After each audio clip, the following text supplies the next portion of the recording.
Okay, I just want to mention one thing before we move on to the next segment. Last week, and maybe the week before, I mentioned a prediction, which was that I believed nobody from Tier 1 was going to miss the Bully Cup playoffs. And I also said nobody from Tier 4 was going to make it. Now, I want to take a moment to say that's not going to be the case, because he's changing his story. Shockingly, he's changing his story. listen, how can't you be impressed with Mr. Tex? Through 12 games, he's 10-1-1. Granted, he's in Tier 4, but that's an impressive start. Yeah. So, and Caden is looking pretty impressive too. So, listen, if Mr. Tex somehow continues this pace, he might be the 1 seed. And that's fine. That's we all agreed to this setup, so it is what it is. However it works out is how it works out. We can adjust after this season if we need to, but right now everybody just needs to understand that with this setup, this may happen, and it is what it is. And Gamby at 17-11-3. We have 3 teams from Tier 4 that at worst are going to be in a play-in. Yeah. And at best might outright make the playoffs. So I think it's going to be difficult for everyone from Tier 1 to make it with this kind of setup. Let me just say, because I think he and I were talking about it. He brought it up to me. He brought up Comical Font to me prior to that. Like literally, I just want to say that everybody who has come in this group that's come in, they've been Salvo, those guys. They've all been involved in the boards. They've all are now playing their games. Yeah. They're all been active. So all these new people that were added this year have actually all been a plus. Yeah. So I want to give a hand to those guys: Caden, Salvo, Comical Font, Mr. Tex. Yeah. Now this Minnesota Yoda guy who just got set up and he's ready to go. So like these people who have come in and are jump right in and are like, yeah, I want to be a part. I think they're the people we really want here. I think it's the people that come up and they say they want to, and then they disappear for 3 months. Like I think they're the people that I'm not concerned about. I like catering to the people who come in and are like, yeah, I want to play. I got my system all set up. I can host. Let's go.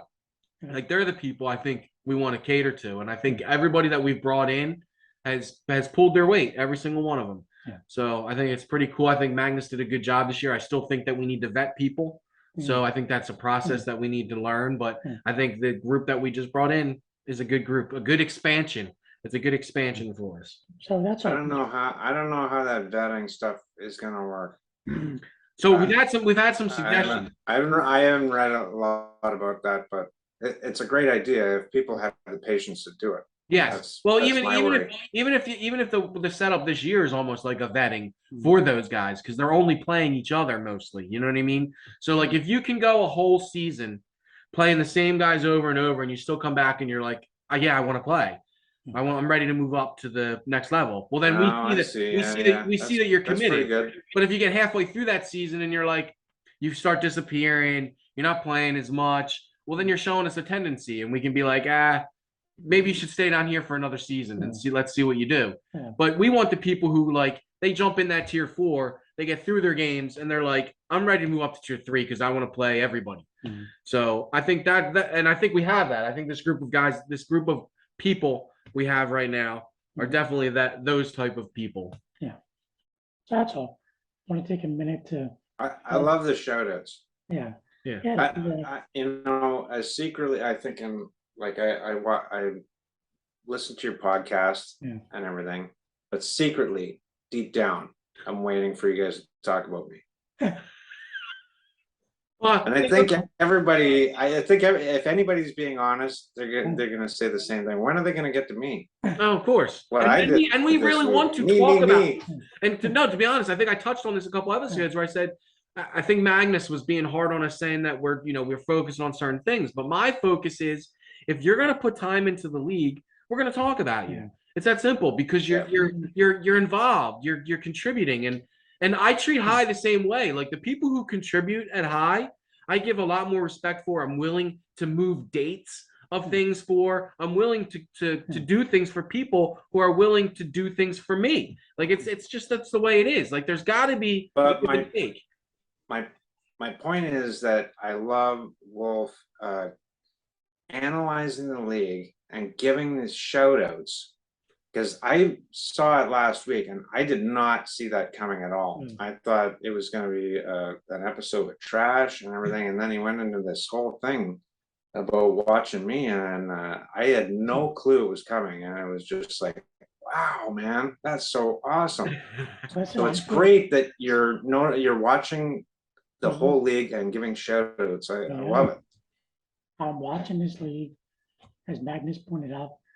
I think he mentioned somewhere, maybe in a recent podcast, I'm one of the people that's most like engaged, enthusiastic about this league. I love this league. Yeah, Much like yeah, it's awesome. I mean, I wouldn't have started high if this wasn't something I dreamed of. Like this is basically what I tried to do. I just happen to have a group of 8 buddies and a group of almost 30 guys that I can be in touch with that I can pull together for something. Whereas like my dream, like that's why I was always out searching online for like, is there something? Like my kids are playing NHL online. I'm like, there's got to be something out there. There's got to be. So that's how I like would stumble across. I stumbled across the guys, the Finland guys. You stumble across certain guys just out of random, and you're like, oh my God, there is people out there that are doing this exact thing. And then for Magnus, like you say about the stats. I was always curious about the European guys. Yeah. The European guys, like, I think there was like an email chain that we all got on at one point where they tried to start this whole tribe thing.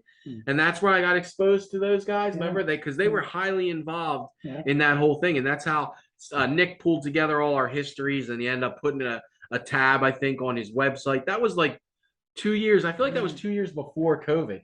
I feel like is somewhere in that range is where we were, where we started talking about all meeting in Toronto for 2020. We all talked about going to Toronto. Oh, yeah, I remember that. I was on that. Yeah, so that was like a big email chain. I think that's where we all really started to get broken into it. But listen, before we move on to this last segment, Patrick, why I'm calling you out last week and today again, because you're deserving of it. Your play and what you're doing with your streams and just participating, absolutely, man. So, and if other people, I think we all have something to add to the league. Yeah, and I think the stream is my thing to the league. I'm a graphic guy. I enjoy that stuff, and I want to make it. I remember saying to someone in back in the Grail days.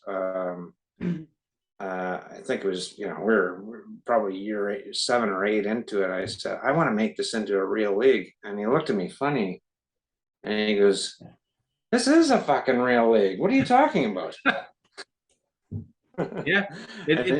He was right. He was right. And this is a real league. This is a moment in time. We're never going to forget this. This is enjoy it. And I have I have a laptop here. Whenever a stream comes on, if I can, I'll throw it on for a bit and I'll watch. I'll still be working, but I'll be watching whatever's going on. Same thing. It's great. The more people that stream, the better. The better. Yeah. I think. I just love seeing everybody. And then we can finally get that league network money that we've all been creating. At some point, somebody's going to come to us and present something to us. We know it's coming. We know it. So obviously, with all of our love of the original NHL game, for our side topic this week, I gave you the assignment of giving your 5 favorite players to play with in the original NHL 95 and your 5 worst players. And just so you know, so how I look at it is like, obviously with the frequency that I play or that we play, we juggle teams all the time. So I can know teams that I play that I'm like, fuck, I hate this guy. Fuck, this guy's great. You know what I mean? So that's the way I present it to you. So I was like, so think of that time of when you're playing. It's like a personal love and hate list. Exactly. So let's start off with our worst. let's start off with our worst list, and you give your first two. Give your first two on your list. I don't care if it's 1, 2, or 4, 5. Just give us two on your list. Okay, I'm quickly gonna do all my whole 5. Okay. First. Al Iafrate, Bruins. Yes. Hate him. Brian Smolinski, Bruins. Another Bruin. Hate him. Adam Oates, Bruins. Hate him. Number 2, Ray Bork, Bruins. Hate him. What? Number 1, Cam Neely, Bruins. Hate him. You do not like the Bruins, obviously, is what we're getting from this. That's a joke for all the Habs fans. Isn't it? I'll give you my real worst. Okay. Okay, so I'll give you my first 2. You want my first Yeah. 2? That's good. Are we counting from 5 to 1 here? Yeah. Do that. Go for 5 to 1. Okay, I'll go with Robert Reichel of Calgary. That's a good one. Joe Murphy of Chicago. Okay. Okay. Mr. Knockout. Every time he touches glass chin, he goes down Okay. like a ton of brick. Every Every time I play with Chicago, he gets injured every game. Yeah. Yeah, and I feel like we don't play. Glass Joe. Okay. So give yours. Give your 4 and 5. So for me, my 5 is Paul Reinheim because he's super fast, but that's all he is. His second round loves him. Nick loves He him. can't shoot. He can't take a hit. He's fast. That's all he is. And the second person, Sorry, who is he for again? Hartford. What team? and the next person. Oh, right. Okay. I didn't play with them much. Yeah. Is Chris Gratton. With Tampa. Tampa Bay.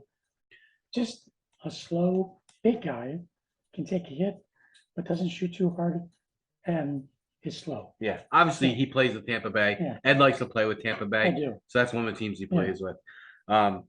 So I used to play with Tampa Bay a lot to practice against a computer. Yeah. that's why he loves research. Klima. He loves Klima Yeah. because of I that. do. Yeah. I love Bradley because of that. Yeah, Yeah. Bradley's a tough player Yeah. too. So my 5 is I everybody always wants me to pick this team, the Flames, and I just never think they're fast enough for me. And the guy I always expect a lot more out of is Neuendijk, and he just never impresses me. Like I know he gets better as his career goes on in this game when he goes to Dallas and everything, but when he's on, I just can't get him going on the Flames, and I always feel like he hurts me Yeah, when I play. I with the Flames. totally agree. I kind of whiffed on that one, but I didn't play with Calgary a lot. But yeah, you Reichel was listed the guy Reichel. that I didn't want to get 2 guys on one team, but Yeah. Yeah. Neuendijk does stink. So my number and my number 4, being a Philly fan, obviously I played with the Flyers a shit ton, and this year he should have been a stud, and he got the shaft, and it was Renberg. Renberg is nowhere near as good as he should be in '95. He was up for the rookie. I think he was up for the rookie of the year. I think he finished second in rookie of the year, and he didn't get any of the fucking glory of the ratings of that. And he should be so much better. Yeah. And so playing with them as often as I Yeah, did, he was like, number like 6 on my list. Okay. He didn't make the cut, but he was there. Yeah. So now, guys, give your 3 and your 2. A guy that I played with a few times and just he never got it going for me was Steve Larmer from Chicago. Yep. And I know other people, probably would disagree with that, but personally, no. Gretzky for me, huge letdown in '95. I think he's too soft, and you can. I won my first two Grails with LA, but I always played him on the wing, and I played Granato at center. And you have to kind of finesse Gretzky. So not my favorite player to play with. I have a whole point of view on that whole Gretzky thing too. Yeah, I agree. So for me, interestingly, with the Flyers, it's Rod Brindamore. For some reason, whenever I play with the Flyers, I could never get going with Brindamore. I would always put Recchi in and Kevin Dineen. I would take Brindamore out because he would never perform for me. Okay. So, and then Flyers are so slow in '95. Yeah. yeah. Yep. And then also for St. Louis, because you know I love St. Yes, Louis. yes, It's Craig Janney. yes. Craig Janney. Yeah. I would take Janney out and put Nedved in for Yes. similar reasons. Janney was just a soft player. He could pass. He's even softer in the game than he is in real life. Yeah. Yeah. Yes. It's true. Yeah. No, I like those two. Those are good. Which is tough to be softer. Yeah. Yeah. So my three riding off your Gretzky pick, even when I picked the Kings and Gretzky's actually playing well, it doesn't matter because your backstop is Kelly Rudy, and Kelly Rudy just fucking blows. He's one of the worst goalies in the game. So I think when I played the Kings, I put Granado in, and I can usually get that team flowing pretty well with Zhitnik on defense with Rob Blake. They're a pretty good team you can play with. That's good too. Yeah, you can make some plays, but then when they come through and they shoot on Rudy, you're just fucked because Rudy blows. He's not good at all. Now, and remember, I'm talking mostly based on our audio goalie experience. Yeah, well, yeah, I could never get LA back again because I won the first two Grails with them, and so we had it where we had a draft that was kind of like the NFL draft where if you finish first, you draft last. Yeah. So that's how you pick the teams. But yeah, Rudy, he wasn't the strongest. No. Who was your guy? Who'd you select there? That was Rudy. So Rudy was my 3. My number 2 is whenever I play with Buffalo is one of my favorite teams to play with just because everybody loves McGillney. And LaFontaine can be really tough when he plays well too. Their defense sucks, but obviously we know Hasek. But I always feel like this guy should be so much better than he is, and it's Howard Chuck. He lets me down whenever I play with that team.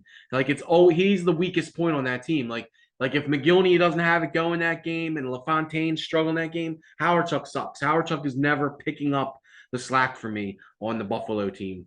So it's Howard Chuck is my number 2. So yeah, why don't you give your number 1 there, Pat?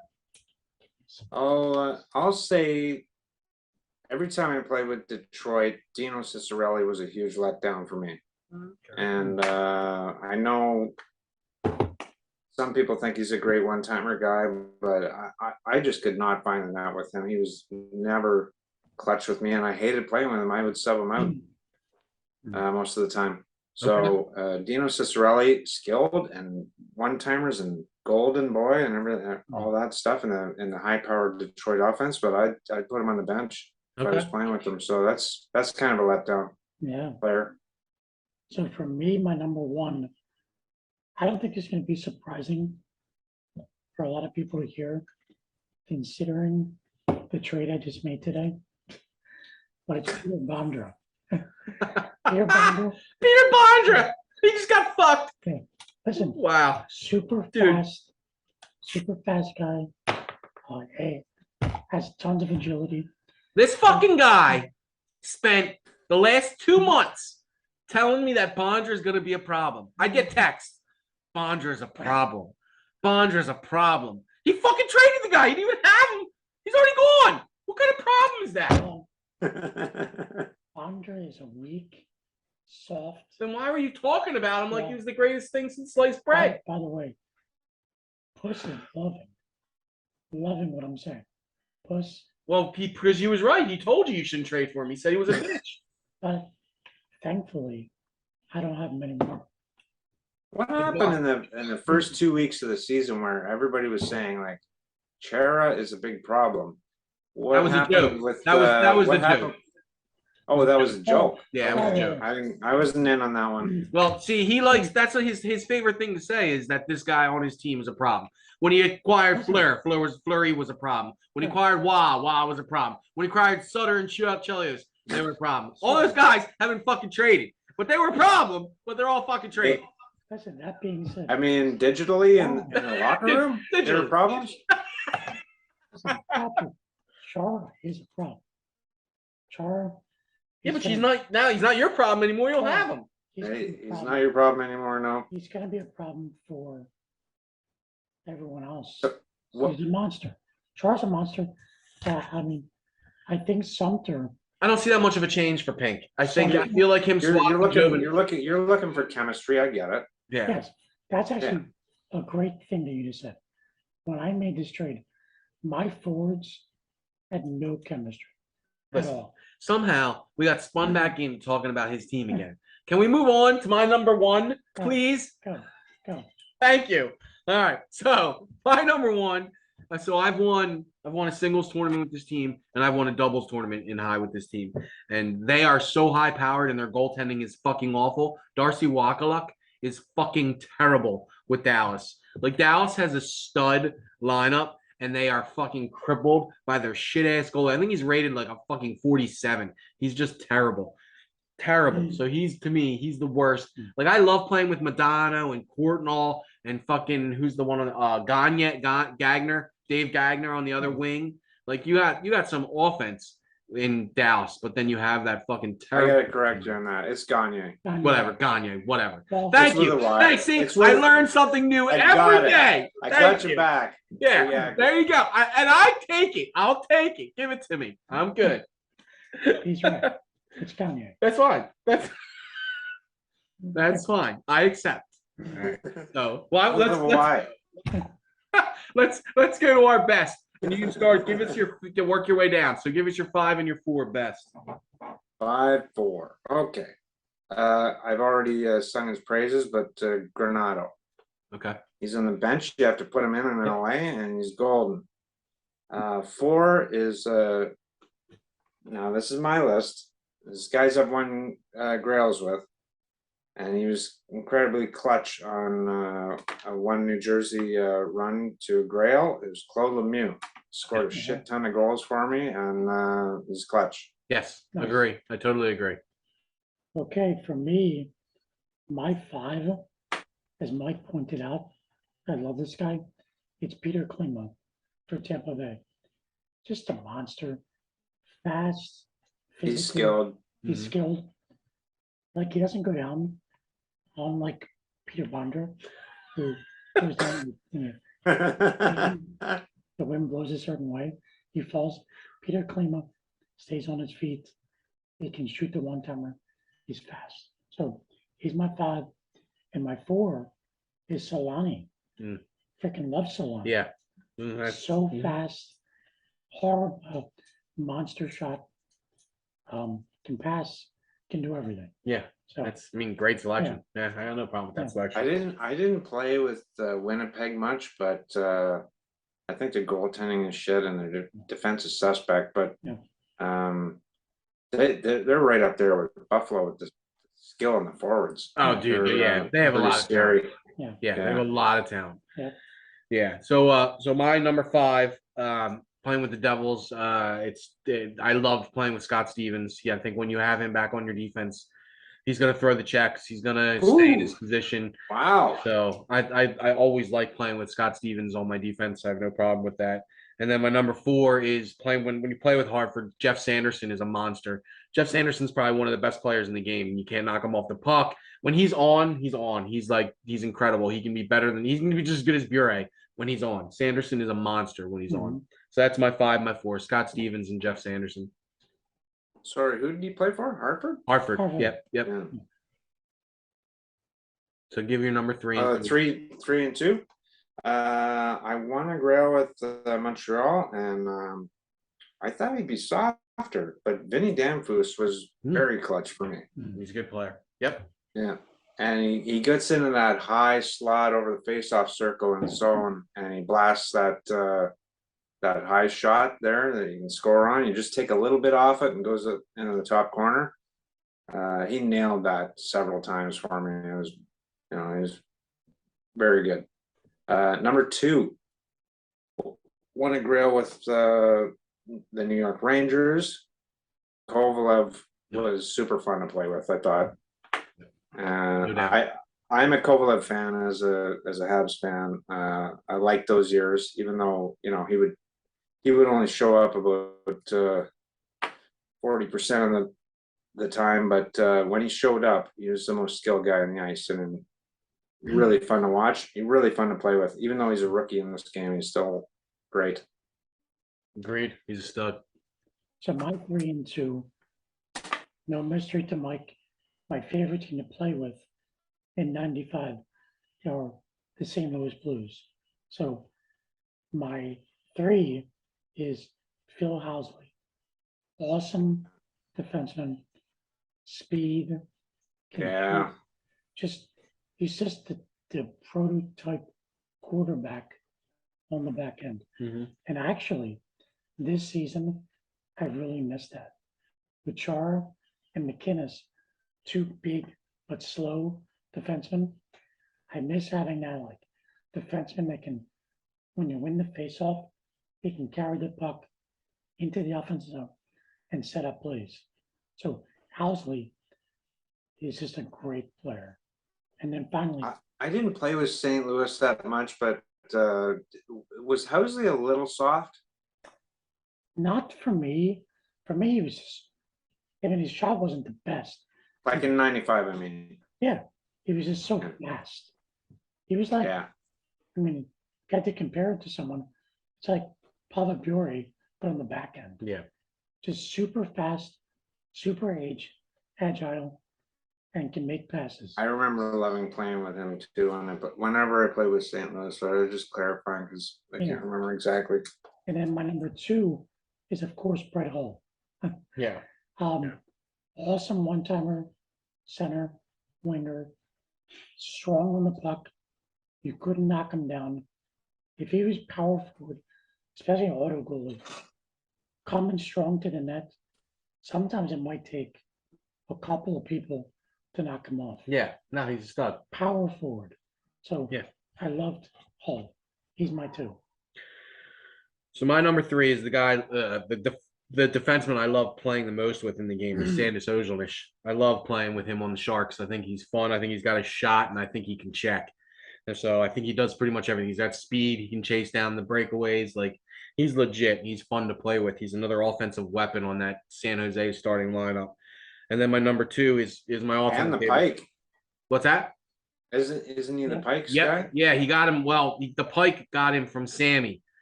Somehow they didn't protect Sandis Ozilnish in the draft for some reason. He decided to keep who? Marty McSorley instead. So yeah, that's how he ended up with Ozilnish. But my number 2 is my all-time favorite player is Steve Yzerman because he can do anything. There's nothing he can't do. He wins face-offs. He can do the one-timer. He can pass the puck. He can back check. He can forecheck. He's just a complete fucking player in that 95 game. He does everything. And he doesn't even have to be the fastest in every game, but he does everything. Yeah. So go ahead, Pat. You're number 1. I'll go with another Pat. LaFontaine. Ah, that's a good one. I love Buffalo. Buffalo was my jam. I loved playing with Buffalo. Whenever I could get them, I got them.